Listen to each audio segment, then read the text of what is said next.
Olá, meu nome é Wilson Martins. É uma grande satisfação poder estar aqui transmitindo informações para vocês acerca do nosso direito imobiliário.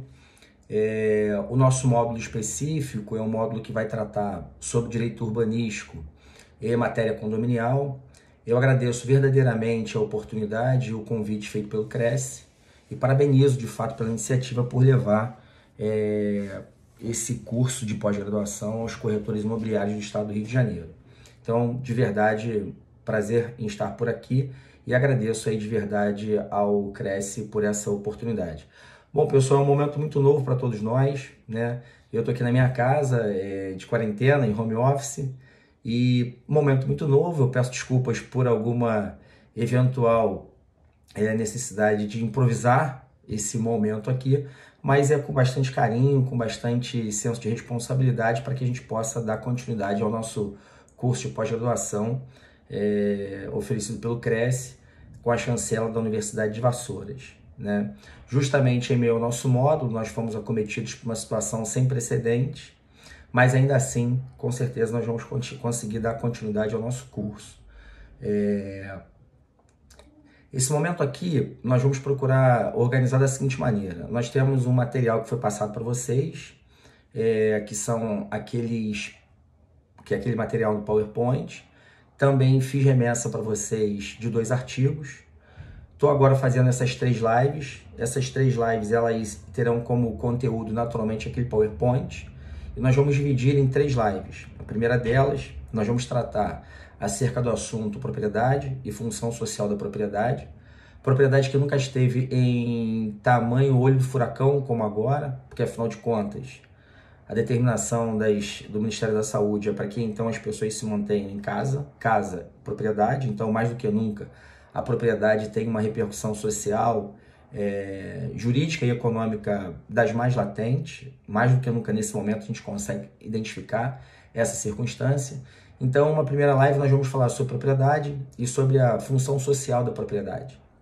Para que o vídeo não fique demasiadamente extenso, nós vamos encerrar uma primeira live e depois a segunda nós vamos tratar acerca do tema parcelamento do solo urbano.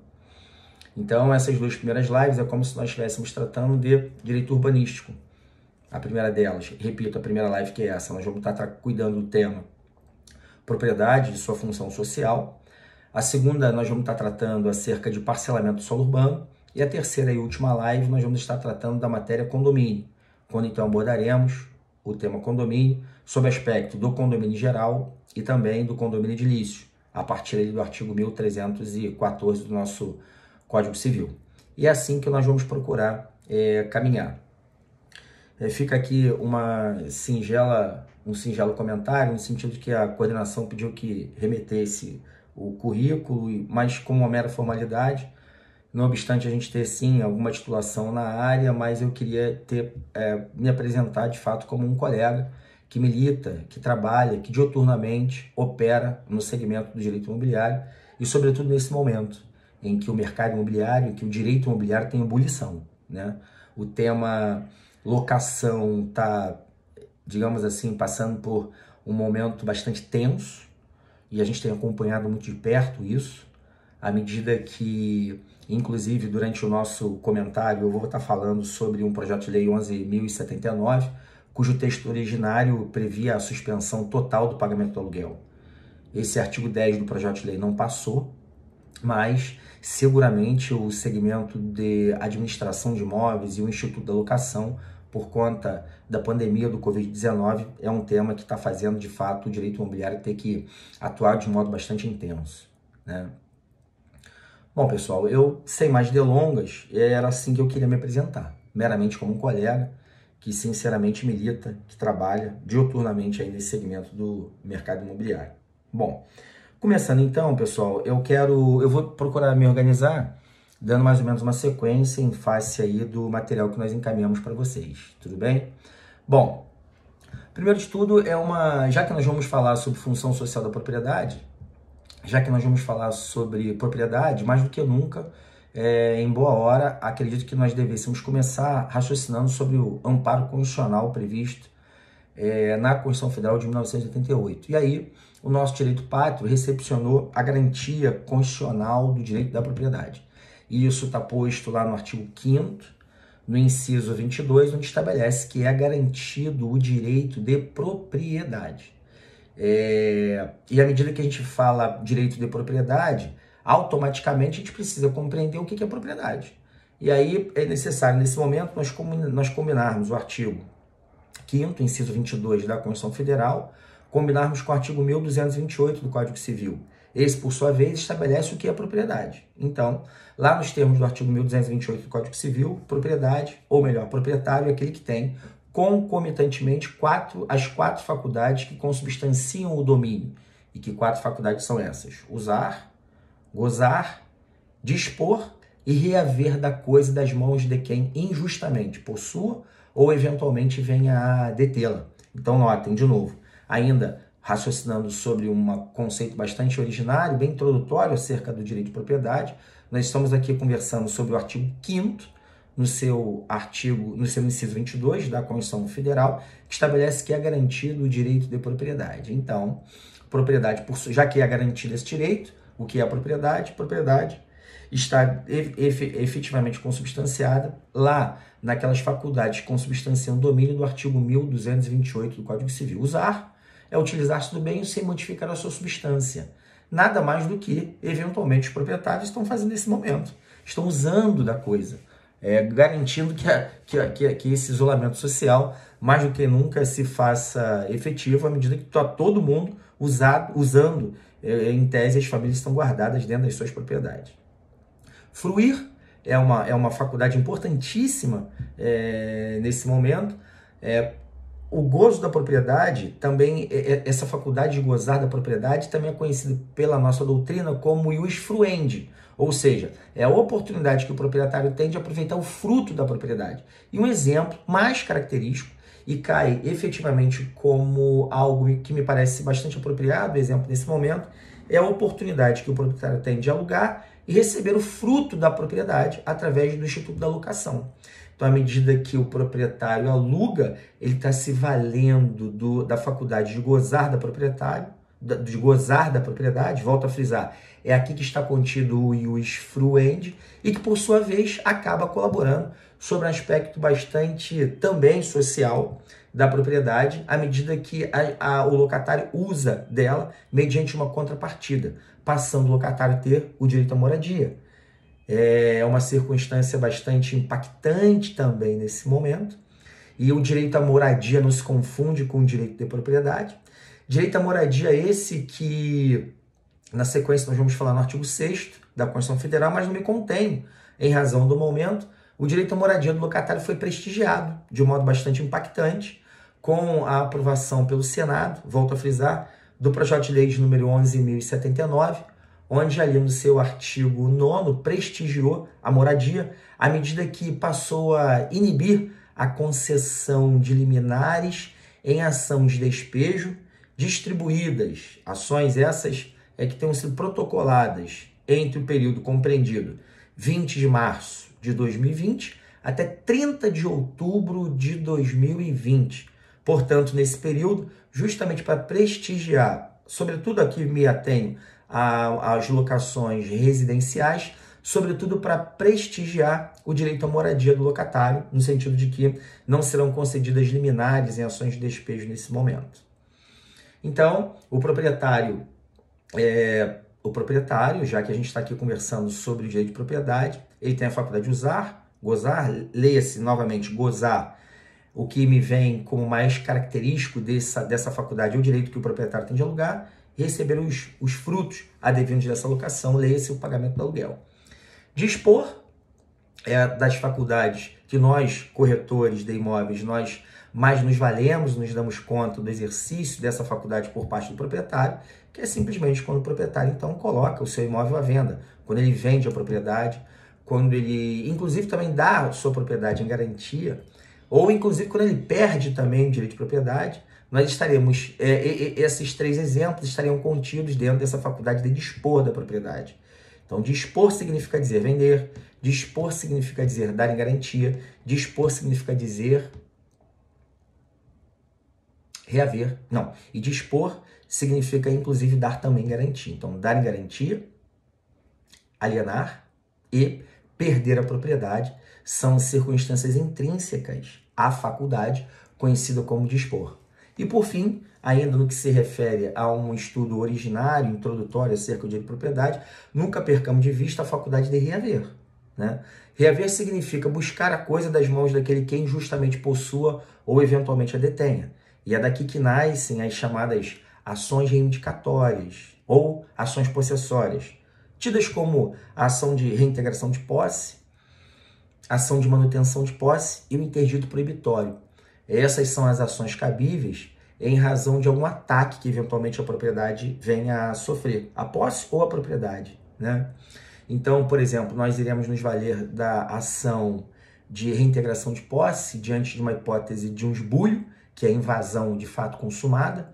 Nos valeremos da hipótese, ou melhor, da ação de manutenção de posse diante do caso de turbação, como se muito um exemplo singelo, mas é como se eventualmente uma determinada fazenda fosse iniciar a sua invasão e aí algum movimento social monta um acampamento na porta da fazenda.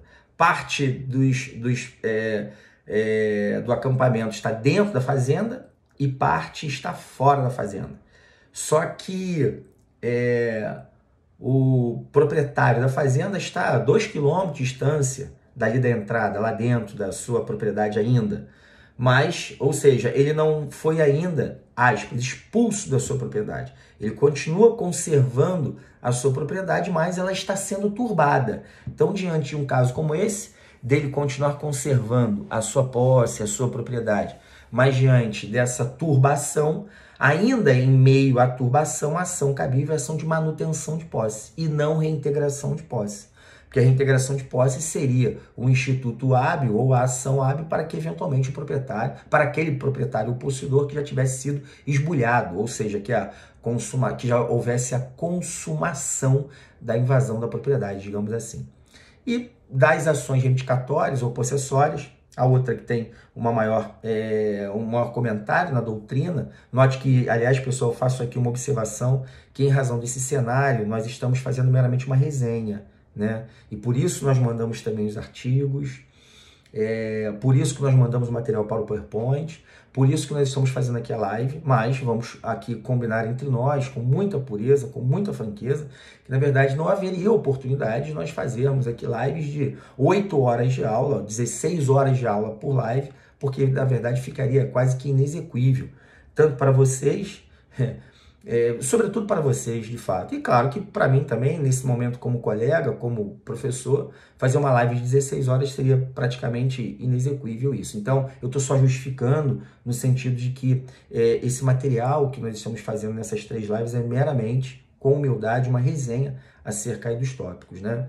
Bom, então, pessoal, nós estamos aqui a analisar alguns preceitos originários, bem principiológico mesmo, acerca do direito de propriedade. Falamos do artigo 5º da Constituição Federal, sobretudo ele, porque o artigo 5º, que é das garantias fundamentais, lá no seu inciso 22, adentra o tema propriedade, estabelecendo que é garantido o direito de propriedade. E aí, aqui a gente já começamos a antecipar algumas circunstâncias acerca do direito de propriedade, trazendo à baila o artigo 1228 do Código Civil, que é ele que estabelece o núcleo central das faculdades que consubstanciam o domínio: usar, gozar, dispor e reaver. Bom, dando aqui sequência ao material que nós procuramos desenvolver, o artigo 6º da Constituição Federal, ele nesse momento, ele é extremamente emblemático na seara do direito de propriedade, ou melhor, no direito imobiliário, né? Por quê? O artigo 6º da Constituição Federal é aquele que traz os direitos sociais. Então, quais são os direitos sociais estampados lá na nossa Constituição Federal? Direito à saúde. Por conta disso, o nosso SUS, mais do que nunca, precisa de fato funcionar para oferecer à população tratamento, saúde, tratamento sanitário diante dessa catástrofe que toda a humanidade está aí sendo acometida. Então, mais do que nunca, o SUS, cumprindo com o seu papel, a gente espera que ele atenda às demandas de saúde da população. Direito ao lazer, também instituído lá no artigo 6º, direito à previdência social, e que por conta disso parece-nos que tomara que flua com a devida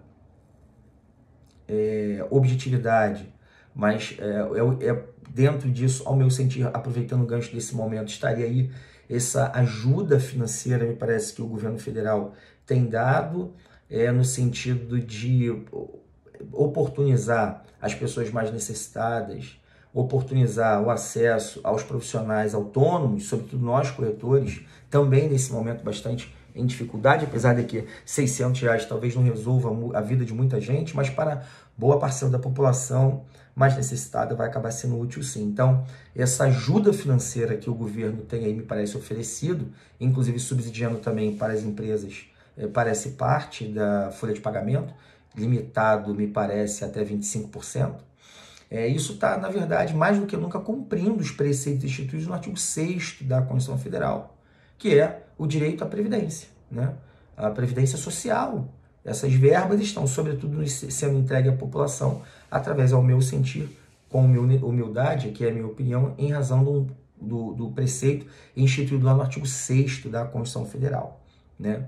Direito à previdência. E através de uma... Não constava no texto originário da Carta Máxima do país, a Constituição Federal, não constava do seu texto originário o direito à moradia. Não constava, né? Mas, através da emenda constitucional número 26 do ano de 2000, então, o que houve é que a palavra moradia foi inserida dentro do contexto dos direitos sociais. Importa dizer, não é que eventualmente o Poder Executivo tenha que entregar uma casa para cada cidadão, não é isso.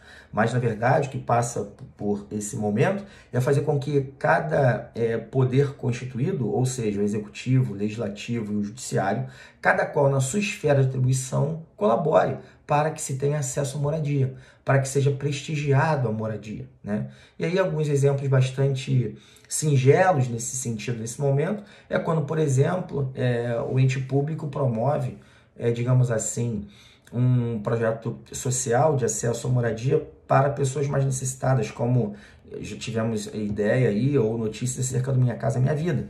Esse projeto social nada mais é do que o acolhimento ao artigo 6º da Constituição Federal, quando o Poder Executivo constrói moradias populares, há uma taxa de juros bastante subsidiada, com algumas inúmeras facilidades para que eventualmente se tenha a oportunidade de ter acesso à moradia. Sei que aqui dentro da nossa turma, seguramente devem ter alguns corretores que trabalharam no projeto Minha Casa Minha Vida e sabem exatamente do que eu estou falando aqui, né? Um outro aspecto bastante interessante que me vem aqui à memória a esse respeito do cumprimento da função social da moradia é agora, tal como acabei de comentar, esse projeto de lei número 11.079, que foi aprovado pelo Senado na sexta-feira da semana anterior, onde então o senador Anastasia elaborou um projeto de lei, onde dentro desse projeto de lei o artigo 9º estabelece a não concessão de liminar em ações de despejo entre esse período agora, como já havia comentado, entre 20 de março até 30 de outubro. Ficam proibidas as liminares de despejo. Ora, mais do que nunca, é o poder legislativo, então, colaborando para que nesse momento seja assegurado o direito à moradia dos locatários, né? Bom, e assim, pessoal, a gente fala do artigo 5º, do artigo 6º da Constituição Federal, aproveitando alguns ganchos para que a gente possa conversar sobre esse momento. Mais do que nunca é previsível que a gente consiga sustentar uma significação e importância do direito de propriedade, função social. Olha aí, estamos todos contidos dentro da nossa moradia, então isso simboliza uma função social muito instalada à propriedade. Função econômica, ou melhor, repercussão econômica muito grande que a propriedade tem. Nós, corretores de imóveis, nós, operadores do mercado imobiliário, do direito imobiliário, é muito impactante nós termos essa percepção, essa sensibilidade do quanto que tem repercussão social e econômica a propriedade. E nós lidamos nessa ambiência. É muito importante o corretor de imóveis ele ter a responsabilidade na hora de prover a gestão do negócio imobiliário. Justamente por quê? Porque a propriedade imobiliária tem uma repercussão econômica muito grande. Eu acredito que vou dar um exemplo tosco, me perdoem o modo singelo com que comento, mas me parece que com 70, 100 mil reais você anda num ótimo bem móvel, num automóvel, me parece um ótimo carro, com 70, com 100 mil reais. Mas sabemos que verdadeiramente com esse valor, nossa, é uma propriedade cujo valor seja de 70 mil reais, sabemos bem onde eventualmente isso será encontrado. Às vezes, eventualmente, áreas conflagradas por uma violência muito instalada, ou eventualmente até mesmo sem uma infraestrutura básica necessária, serviços prestados pelas concessionárias acabam não chegando nesses lugares, ou seja, a propriedade imobiliária ela tem um conteúdo econômico muito grande. Né? Então, é muito importante o corretor de imóveis ter a percepção que ali, muitas das vezes, você tem todo um sacrifício de uma vida instalada naquele momento. Então, é necessário que a gente haja com essa prudência e com essa sensibilidade da repercussão social e econômica que, de fato, a propriedade tem no seio da sociedade. Bom, e que por conta, então, dessas inúmeras repercussões que tem, não poderia deixar o legislador, não poderia deixar o Estado de Direito de tecer inúmeras regras acerca da propriedade em si, sobretudo no que tange à transferência da propriedade imobiliária. E aí, já adentrando de modo um pouco mais contundente, sim, na prática do segmento do mercado imobiliário, nós temos os modos de aquisição da propriedade imobiliária, muito bem delineados, muito bem disciplinados, justamente para dotar as partes de segurança e de estabilidade, ou de uma almejada estabilidade, ou de uma almejada segurança jurídica, justamente na hora da transmissão da propriedade, por conta de uma repercussão tão grande, econômica e social, como a gente acaba de sustentar. Nesse sentido, o nosso Código Civil estabelece, eu estou falando de propriedade, estabelece 4 modos de aquisição da propriedade. Notem bem, pessoal, não há uma quinta via. Só se adquire propriedade imobiliária através de 4 modos de aquisição, bem estabelecidos. Quais são? A aquisição da propriedade pelo registro, e aqui nesse sentido a gente precisa fazer uma combinação com os artigos 1245, 1246 e o artigo 1247 do Código Civil, como sendo no Código Civil, além, é claro, dos princípios gerais de direito contidos dentro do Código Civil, mas esses 3 artigos são emblemáticos no que se refere à aquisição da propriedade pelo registro. E combinarmos, naturalmente, com a Lei de Registros Públicos, Lei 6.015 de 1973. Então, a Lei de Registros Públicos, sobretudo ela, e mais esses 3 artigos do Código Civil, são eles que, de fato, dão a espinha dorsal desse modo de aquisição super impactante e primordialmente para o mercado imobiliário, que é a aquisição da propriedade pelo registro. Registro de quê? Registro de um contrato.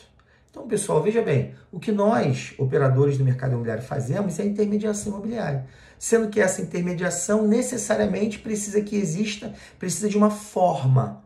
Essa forma, comumente, são as escrituras públicas, aliás, diga-se de passagem, no que tange às escrituras públicas, essas circunstâncias, nós, corretores e operadores do mercado, advogados, atuantes da área do direito imobiliário, tanto caminharmos conjuntamente com o cartório, isso é assim por conta de quê? Isso é assim porque o artigo 108 do Código Civil estabelece que a escritura pública ela é essencial para transferir, para constituir, para modificar e para renunciar acerca de direito de propriedade. Então, notem bem, nós estamos aqui falando nesse momento acerca dos modos de aquisição da propriedade.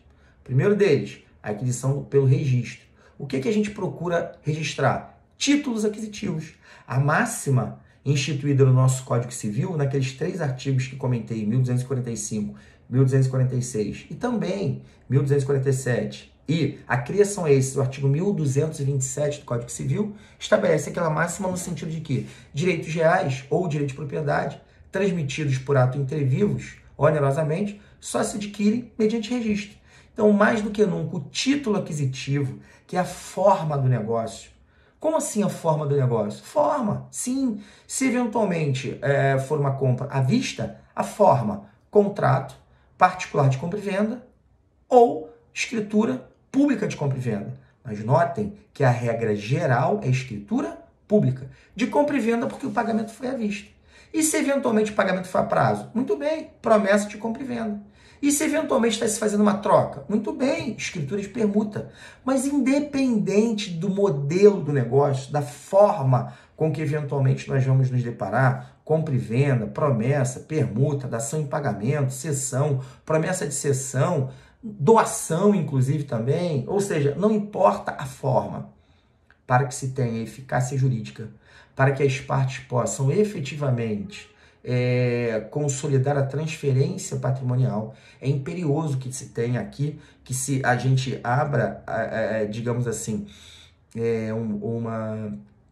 abra um ponto, que a gente tenha a oportunidade de abrir aqui uma nota fazendo que a gente tenha absoluta convicção de que necessário, no que se refere ao modo de aquisição, adquirir-se a propriedade pelo registro. Portanto, adquirir, ter o contrato, ter a sua escritura e não prover o devido registro, à luz do direito pátrio nosso, não estaria por aperfeiçoada a aquisição.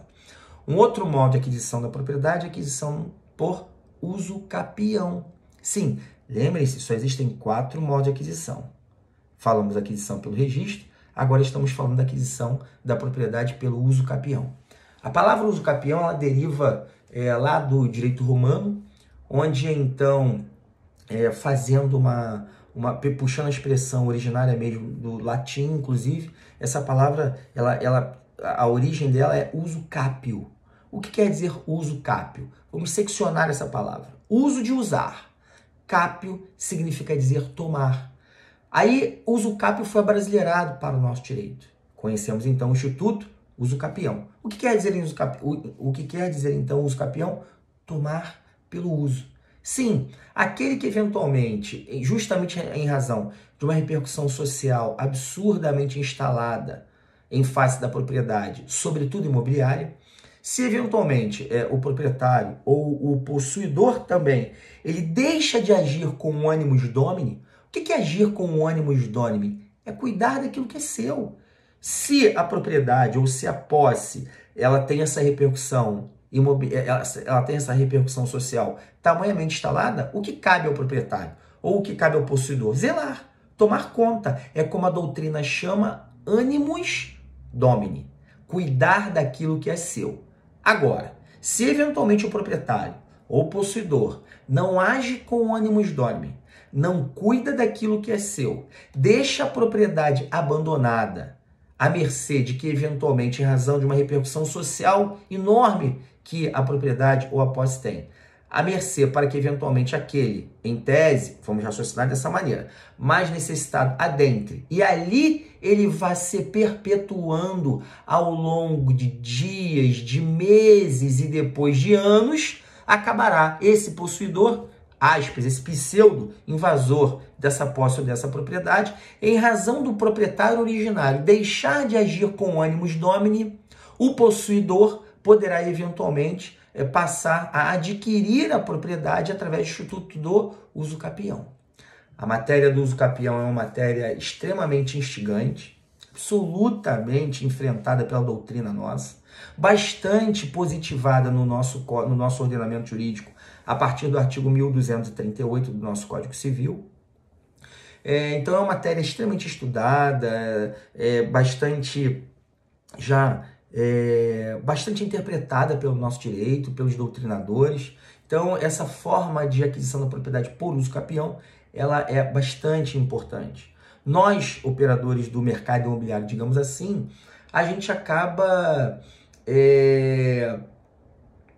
tendo, eu acredito, eu ousaria dizer isso, uma incidência menor, mas a nível de cultura geral instalada imobiliária, é importantíssimo o corretor de imóveis, o operador do mercado imobiliário, conhecer esse modo de aquisição da propriedade. Até porque, como bem sabemos, quisar que só fossem transacionadas propriedades plenamente resolvidas, mas a gente sabe que a verdade não é essa. A gente sabe que inúmeras transmissões se dão não em face da propriedade, mas sim em face da posse. Posse pode ser transacionada? Sim, posse pode ser transacionada. À medida que se transaciona a posse, onde é que nós estaremos, então, alicerçando o estudo? Em face de uso capião, para que possa, então, essa posse ir sendo legitimada e, quem sabe, possibilitar, fazendo com que a pessoa adquira a propriedade. Bom, Então, o usucapião é um instituto, é um modo de aquisição extremamente consagrado na nossa doutrina e vejo como cultura geral imobiliária instalada um instituto de bastante repercussão. Como disse, como já tinha comentado, esse modo de aquisição está estampado a partir do artigo 1238 do nosso ordenamento jurídico, do nosso Código Civil. No artigo 1238 estabelece o usucapião extraordinário, é uma espécie de usucapião extraordinário, onde então é necessário que o possuidor tenha a posse mansa, a posse sem interrupção, agindo com o ânimos donime, ou seja, cuidando, zelando da coisa, pelo prazo de 15 anos. E esse usucapião extraordinário, esse prazo é diminuído para 10 anos, se nessa posse, se nesse bem, fizer uso para fins de moradia. Então eu convido vocês a irem lá no artigo 1238 e conhecerem um pouquinho mais acerca desse usucapião extraordinário. Depois nós nos deparamos no artigo 1239 com o usucapião rural, nos moldes do artigo 1239, limitados a 50 hectares, o rural, onde então tenha que servir dessa propriedade para sua moradia produtiva, fazendo com que essa propriedade seja produtiva, e ali o prazo necessário, quando limitado a esses 50 hectares, o prazo é de apenas 5 anos. É uma outra espécie de usucapião. Extraordinário, 1238. Usucapião rural, 1239. Usucapião especial é o que está contido no artigo 1240 do Código Civil. Na verdade, esse usucapião especial, ele também é denominado de usucapião constitucional ou usucapião urbano. Constitucional porque está lá no preceito do artigo 183 da Constituição Federal, onde ali estabelece que o possuidor de área de até 250 metros quadrados, utilizando para sua moradia, desde que não seja proprietário de outro imóvel urbano ou rural, agindo com ânimos donime, sem oposição, sem interrupção, por 5 anos, ele então, preenchido os requisitos, eu convido vocês para que também se deparem lá com o artigo 183 da Constituição Federal e procure combinar também com o artigo 1240 do Código Civil e também com o artigo 9º da Lei 10.257. Esses 3 institutos, ou melhor, esses 3 artigos, eles vêm então positivar o Instituto do Usucapião especial ou constitucional ou urbano. E também nós nos deparamos com uma outra espécie de usucapião, que é aquela contida no artigo 1242. O artigo 1242 estabelece o usucapião ordinário, onde então, diante de algumas características que a posse vem a ter, nós trabalharemos então em face da arguição do usucapião ordinário. Para tanto, os requisitos que precisam estar presentes são posse sem oposição, sem interrupção, com justo título, boa-fé e o prazo a ser preenchido é o prazo de 10 anos. Lembrando-se que o parágrafo do artigo 1242 estabelece que esse prazo de 10 anos pode ser diminuído também para 5 anos, desde que se faça em face dessa propriedade sua moradia habitual. Então, nós estamos aqui falando sobre propriedade. Acerca da propriedade, nós raciocinamos até aqui acerca das garantias condicionais de propriedade. Estamos estudando um pouco propriedade no que se refere às suas faculdades, já falamos, e agora acerca dos modos de aquisição. Falamos da aquisição da propriedade pelo registro, estamos aqui falando sobre a aquisição da propriedade pelo usucapião. E aí nós estamos aqui trazendo notícias acerca do usucapião extraordinário, artigo 1238, usucapião rural, artigo 1239, usucapião especial, constitucional ou urbano, artigo 1240, artigo 180 do Código Civil, né? Artigo 183 da Constituição Federal e artigo 9º da Lei 10.257. E agora essa última espécie que nós acabamos de comentar, o usucapião ordinário, quando então os requisitos são aqueles inseridos nos contornos do artigo 1242 que acabamos de comentar. Justo título, boa-fé, ininterrupta, sem oposição, prazo de 10 anos, podendo ser diminuído para 5 anos, se eventualmente for para fins de moradia.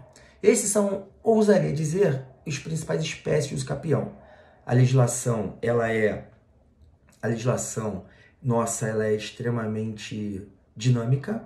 A legislação busca acolher os anseios da sociedade e, nesse sentido, recentemente, ou seja, depois da mudança do Código Civil vigente, isso aconteceu em 2002, com vigência a partir de 2003, essas espécies de uso capião já estavam bem delineadas lá, e depois disso houve uma mudança bastante impactante, que eu convido vocês aí no artigo 1240A.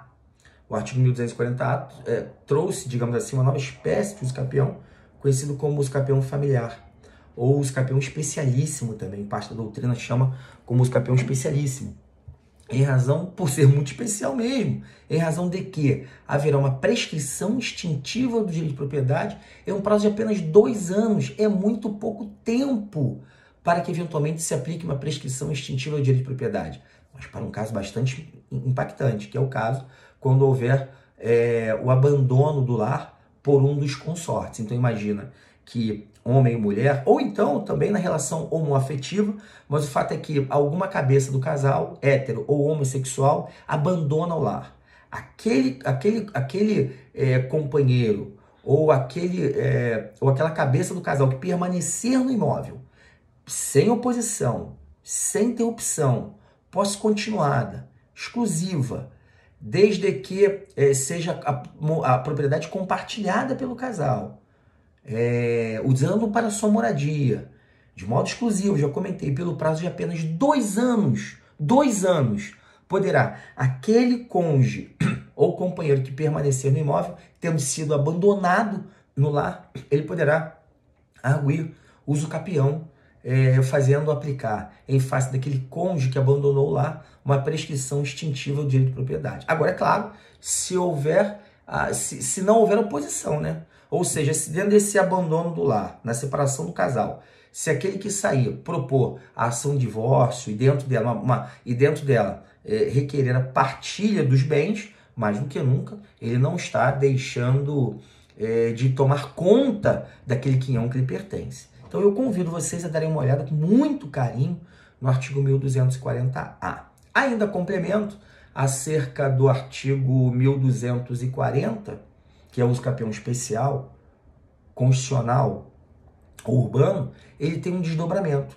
E esse desdobramento é o uso capião especial, constitucional urbano individual, previsto no artigo 9º da Constituição Federal, da Lei 10.257, o individual, ou o coletivo, que são onde então ele está positivado no artigo 10 até o 14 da Lei 10.257, sendo o uso capião nessa espécie, digamos assim, coletiva, uma oportunidade para regularização fundiária. Bom, pessoal, notem que é meramente uma resenha e que, portanto, eu vou passar adiante acerca de um outro modo de aquisição.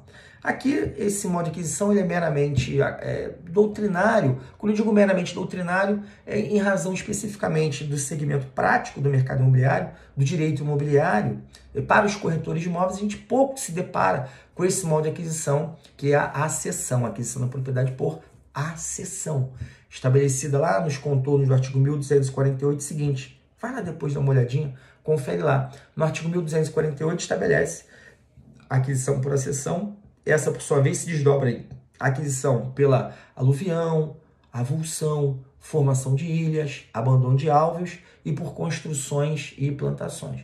Como é meramente uma resenha, eu estou meramente dando notícia, mas convido vocês que deem lá uma olhadinha. Vou apenas comentar um desdobramento da aquisição por acessão na espécie formação de ilhas. Ou seja, pensem num álveo. Tecnicamente, essa palavra álveo quer dizer leito do rio. Pense no rio. As ilhas que se formarem no meio do álveo, ou seja, no meio do rio, a quem pertencerão essas ilhas? Então, as regrinhas são as seguintes. Se o rio for navegável, essas ilhas é de propriedade da União. E se o rio não for navegável, haverá então de se estabelecer algumas regras. E que regras são essas? Por exemplo, as ilhas que se formarem no meio do álveo ou no meio do rio, traça-se uma linha imaginária no meio do álveo e, consequentemente, essa linha imaginária estará dividindo a ilha. E aí os proprietários ribeirinhos, nas proporções das suas testadas, passarão a ser o proprietário dessas terras que se formarem, dessas ilhas que se formarem, né? Na proporção das suas testadas. Então imaginem um rio Neste rio se formou uma ilha, traça-se uma linha imaginária no meio dessa ilha, a porção de terra que cair entre essa linha imaginária e a testada do rio será proprietário, o proprietário ribeirinho na proporção da sua testada. Essa terra passa a ser dele, sem que tenha um contrato, então, portanto, não adquirirá através da aquisição pelo registro, sem que tenha adquirido por uso capião. Na verdade, adquiriu a propriedade através dessa espécie de aquisição a cessão. E aí existem outras espécies, aluvião, avulsão, abandono de alvo e também construções e plantações, mas que aí, volto a frisar por ser meramente uma resenha, vou me valer desse combinado para que então a gente fique apenas na espera apenas na seara de dar a notícia, de fato, que esse modo de aquisição existe. Por fim, abre-se aqui uma discussão acerca do quarto modo de aquisição, que é a aquisição pelo direito hereditário. Isso sim eu vejo como uma informação bastante prática e bastante impactante para o profissional do mercado imobiliário. O Código Civil anterior, e aí nós estaremos aqui a falar acerca do Código Civil de 1916, conhecido como Código de Bevilacqua, ele estabelecia, no livro que cuidava dos direitos reais, estabelecia didaticamente essa subdivisão desses 4 modos de aquisição. A aquisição pelo registro, pelo uso capião, pela cessão e pelo direito hereditário. O Código Civil, ele foi revisto, ele foi remodelado, e nós, desde o ano de 2002, quando foi sancionado, com vigência a partir de 2003, nós estamos com um novo Código Civil vigente, novo entre aspas, né? Mas nesse novo Código Civil, nós não percebemos a aquisição da propriedade pelo direito hereditário como estando elencada no livro dos direitos reais ou no livro do direito das coisas. Então é como se esse modo de aquisição pelo direito hereditário, ele fosse suprimido desta área do direito, que é o direitos reais, ou sinônimo direito das coisas, que é da onde emana o direito imobiliário, foi suprimido desse nosso diapasão, dessa nossa ementa, porque foi transferido lá para a seara do direito das sucessões. Então, não obstante a aquisição da propriedade pelo direito hereditário ser cuidado especificamente lá na seara do direito das sucessões, me permitam, em boa hora, abrir aqui um preâmbulo sobre direito hereditário, né? E a pergunta que não quer calar é: posso transacionar? Posso adquirir?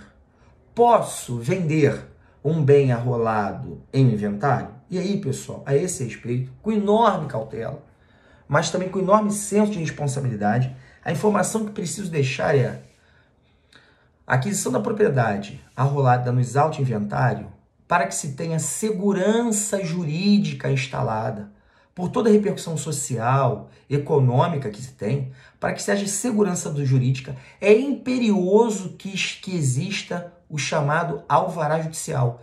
Se o imóvel está arrolado nos autos do inventário, para que se tenha segurança jurídica na aquisição, plena, entre aspas, plena, é claro, é imperioso que se haja um alvará judicial, ou seja, o juízo da causa, lá do juízo orfanológico, tem que autorizar a venda. Se há um alvará judicial, na verdade, o que estaremos diante é uma permissão do judiciário para que aquele bem possa ser destacado do acervo patrimonial deixado pelo autor da herança e possa ser transacionado para outro.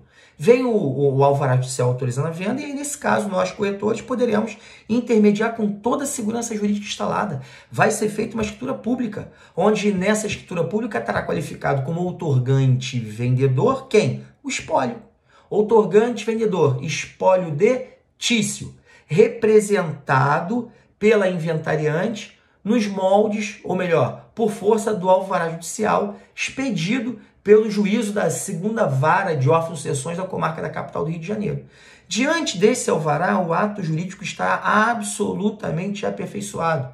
O seu cliente, o adquirente, ele poderá lavrar essa escritura, aderir a essa escritura, obter o seu título aquisitivo e essa escritura é totalmente registrável no registro imobiliário competente. Por outro lado, se não houver o alvará judicial, quando muito o que se pode fazer é um instrumento de cessão de direitos. E aí, de direitos hereditários. Diante de uma escritura, ou melhor, de um instrumento particular de cessão de direitos hereditários, a começar porque esse título não é registrável. Por que não é registrável? Vai ter exigência. Por que vai ter exigência? Porque vai divergir o nome de quem consta dentro do registro imobiliário como proprietário para com aquelas pessoas que aderiram ao contrato de cessão de direito. Vai existir divergência. Lá no registro de imóveis, o nome que estará lá presente é o João e a Dona Maria. E as partes que estarão, então, interagindo nesse contrato de cessão de direitos hereditários, imaginemos que seu João morreu, então quem comparecerá nesse contrato de cessão será a Dona Maria e os filhos da Dona Maria com o seu João. Note quais são as partes que assinaram. Os filhos e o cônjuge sobrevivente. Quando esse contrato bate lá no registro de imóveis, ele cai em exigência. Por quê? Diverge o outorgante. Lá no registro de imóveis está em nome de João e Maria. E no contrato que foi apresentado, em tese, simplificando, os herdeiros do João e da Maria e a Dona Maria. Então houve uma divergência de outorgante. Esse documento cai em exigência. Não vai registrar. Se não registra, nós estaremos aqui diante de uma situação em que não foi alcançada a segurança jurídica desejável. Wilson, mas eu já transacionei propriedade arrolada no inventário. Na verdade, sem alvará você não transacionou propriedade, não. Você meramente transacionou direito hereditário. Então, se ficou bem claro para o adquirente do direito hereditário que, na verdade, o que ele comprou nesse momento foi direito ao inventário, ou seja, se fica bem claro para o adquirente que o que ele comprou, na verdade, foi o direito de adentrar um processo, e lá nos autos do processo estabelecer, excelência, ao invés de que essa propriedade seja transmitida aos herdeiros, por força desse contrato, que então essa propriedade seja adjudicada, seja então transmitida a eu que sou um terceiro, eu não sou herdeiro, mas por conta deles terem transmitido os direitos, eu então que seja o novo proprietário da propriedade. Se o corretor faz a intermediação, deixando bem claro para o adquirente que, na verdade, o que ele está adquirindo são direitos hereditários, é o direito de adentrar nos autos de um processo para ter, então, por solução da propriedade, tudo bem. Se a parte resolveu, em tese, assumir esse pseudo-risco, tudo bem, vamos adiante. Mas é muito importante a gente, nesta singela resenha, porque não temos aqui oportunidade de aprofundar sobremaneira o tema, é muito importante que, então, a gente deixe claro que a segurança jurídica para aquisição de um bem arrolados nos autos do inventário, obrigatoriamente ela passa pela obtenção do alvará judicial, que eventualmente venha, por via de regra, autorizar essa venda, né? Bom, pessoal, então, por conta desse momento até aqui, nós estamos aí com 45 minutos de encontro nessa live. Eu vou tecer alguns comentários agora, uma vez conversado um pouquinho sobre a propriedade, falar um pouco sobre a função social da propriedade.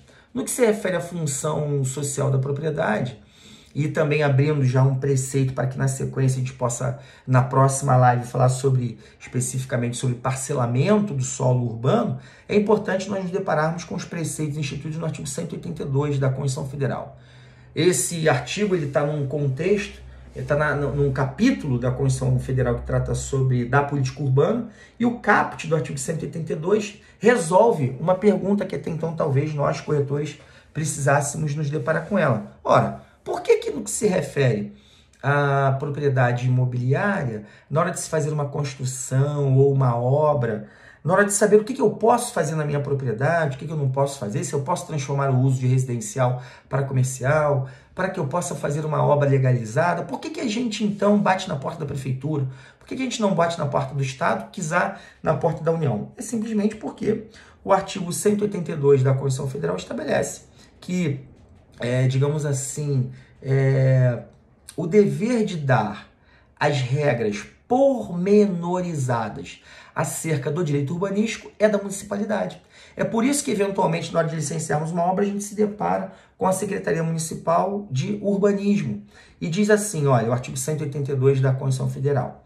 A política urbana executada pelo poder público municipal, notem bem, pelo poder público municipal, conforme diretrizes fixadas em lei, tem por objetivo ordenar o desenvolvimento das funções sociais da cidade. Chama atenção para que então a gente se depare lá com esse artigo 182 da Constituição Federal, para que a gente possa compreender por que a municipalidade é quem tem a mão para dar as regras de direito urbanístico.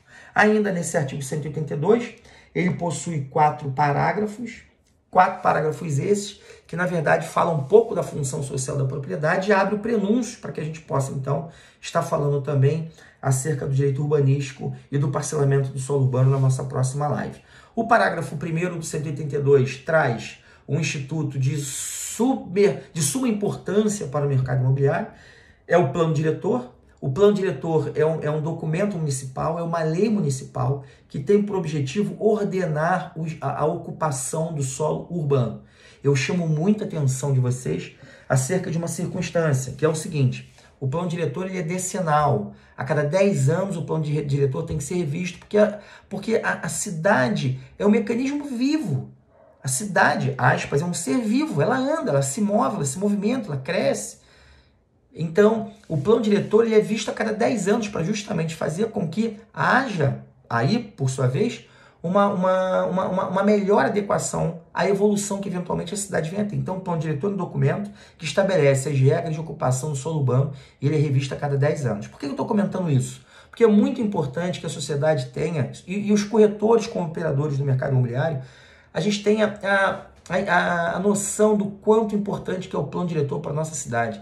E ele é decenal, ou seja, ele é revisto a cada 10 anos. O fato é que, aqui, por exemplo, na cidade do Rio de Janeiro, o nosso plano diretor vigente, ele foi sancionado pelo prefeito da época, o Eduardo Paes, no ano de 2011, justamente ali tentando preparar, em tese, a cidade para esses grandes eventos olímpicos que tivemos na cidade, as Olimpíadas, a Copa do Mundo, IBRT e não sei mais o que. Então, tudo isso estava previsto lá no nosso plano diretor. Por isso que ele, em 2011, ele teve que ser desengavetado e ter sido implementado um novo plano diretor. Só que por ele ser decenal, quando for agora no ano que vem, em 2021, haverá um novo debate sobre as regras de ocupação do solo urbano. Então é muito importante o profissional do mercado imobiliário, é muito importante as entidades que permeiam o mercado imobiliário, o Cresce, o Sindimóveis, a ABAME, a ABAD, Secov, as comissões de direito imobiliário da OAB. É muito importante que essas entidades representativas estejam antenadas com a discussão que haverá no próximo ano acerca do plano diretor, sobretudo aqui na cidade do Rio de Janeiro, que ele completa 10 anos e necessariamente vai ter que ser revisto. Né? Então, o plano diretor é um documento bastante importante, ele está regrado lá pelo parágrafo 1º do artigo 182 da Constituição Federal. O parágrafo 2º estabelece que a propriedade cumpre com a sua função social quando atende às diretrizes estabelecidas no seu plano diretor. A esse respeito, me perdoem, um exemplo bastante singelo, bastante simples. Aqui na Barra da Tijuca tem um grande condomínio conhecido como Península e que é novo. É uma região absolutamente nova. Salvo engano, o primeiro lançamento na Península deve ter perto aí de 15 anos. Eu volto ali no ano de 2005, mais ou menos por ali, talvez, o prédio mais antigo na Península. Eu não estou errando muito em dizer que ele tem 15 anos. Olha, o que é 15 anos a nível de ordenamento da cidade? É muito pouco tempo, né? Eu estou comentando isso pelo seguinte. Se diz que grandes latifundiários permearam aqui nesse entorno da Barra da Tijuca, inclusive uma grande incorporadora, e não estou nem fazendo propaganda, nem mérito nem demérito, é apenas uma constatação, mas uma grande incorporadora era dona de boa parte dessa área conhecida como Península. Eu me refiro a Carvalho Hosking. Então, vocês vejam bem, a propriedade cumpre com a sua função social quando atende às diretrizes estabelecidas no plano diretor. A Barra da Tijuca é uma área de expansão urbana. Será que a Carvalho Hosking estaria cumprindo com a função social da propriedade se nesse grande terreno da Península estivesse, por exemplo, plantando cana, plantando capim, ou fazendo uma criação de bovinos ali? Humildemente, um exemplo singelo, tosco, mas seguramente um exemplo para dizer que não. A propriedade cumpre com a sua função social quando atende às diretrizes estabelecidas no seu plano diretor. Então, o que estava estabelecido no plano diretor da cidade de Janeiro, como aquela região? Uma área de expansão urbana, então que se faça alguma coisa. O que foi feito? Foi construído uma quantidade enorme de propriedades, e que com isso o mercado imobiliário teve a oportunidade de fazer muito negócio, gerou muito emprego na construção civil, porteiros, trabalhadoras do lar, muito imposto em tese foi recolhido, IPTU, ISS das obras, ITBI na transmissão dessas propriedades nesse case da Península, ITD nas transmissões por doação ou por causa-morte de proprietários eventualmente de de unidade da península. Eu estou só dando um exemplo para dizer o seguinte: a propriedade cumpre a sua função social quando atende a diretriz estabelecida no plano diretor. A península é uma área de expansão urbana, então mais do que nunca, não só o viés especulativo ou econômico mesmo, por interesse que talvez o proprietário tivesse em erigir alguma coisa nessa região, mas, sobretudo, para que se perceba que, imaginem a península hoje como, como uma grande plantação de cana, ou, eventualmente, imaginem aqui na região também aquela avenida conhecida como Abelardo Bueno, por exemplo, ao lado direito dela, onde surgiu o Shopping Metropolitano, e grandes outros condomínios, como Cidade Jardim, como Rio 2 e tantos outros, aquela Rua Aroazes, no passado de não mais do que 15, do que 20 anos, eram meramente capinzais, eram grandes áreas de terra que comumente não estava ainda explorada. Então, talvez a exploração dessas áreas esteja relativamente alinhado com essa tal função social da propriedade que é dar a sua destinação adequada. Um outro instituto do artigo 182 estabelece, no parágrafo 3º, o Instituto da Desapropriação. A propriedade pode ser desapropriada mediante prévia justa indenização em dinheiro. Isso também aqui no Rio de Janeiro foi um grande case, ali próximo da época da Copa do Mundo, com algumas obras espalhadas pela cidade. Aqui não vou entrar no juízo de valor se foram boas obras ou obras mal elaboradas, ou não vou entrar nesse mérito, mas o fato é que o Rio de Janeiro se transformou num grande case de desapropriação, onde então inúmeras propriedades foram desapropriadas, e aquelas propriedades que cumpriam com a sua função social, portanto o proprietário tinha a destinação adequada, e mais do que nunca a adequabilidade, sobretudo morando no imóvel, esse proprietário, em razão do interesse da coletividade se sobrepor ao interesse privado, ele foi desapropriado. Né? Pensem no case da linha amarela. Essa, por sua vez, deve ter entre 15 e 20 anos, o que era o Rio de Janeiro antes da linha amarela. Olha quantas pessoas passam na linha amarela diariamente. Imagina se um proprietário estivesse na reta da linha amarela e dissesse: aí, eu estou cumprindo com a minha função social da propriedade, estou morando, então você não vai me desapropriar. Essa lógica não se aperfeiçoaria, porque o interesse da coletividade sobrepõe o interesse individual. Nesse sentido, o proprietário foi desapropriado mediante prévia justa indenização em dinheiro. Eu sei que tem aqui um quê de relatividade sobre esse critério justo, e eventualmente pessoas que se sentirem injustiçadas com o valor da indenização poderá naturalmente se socorrer da tutela jurisdicional para fazer frente a uma indenização que represente valor justo, digamos assim.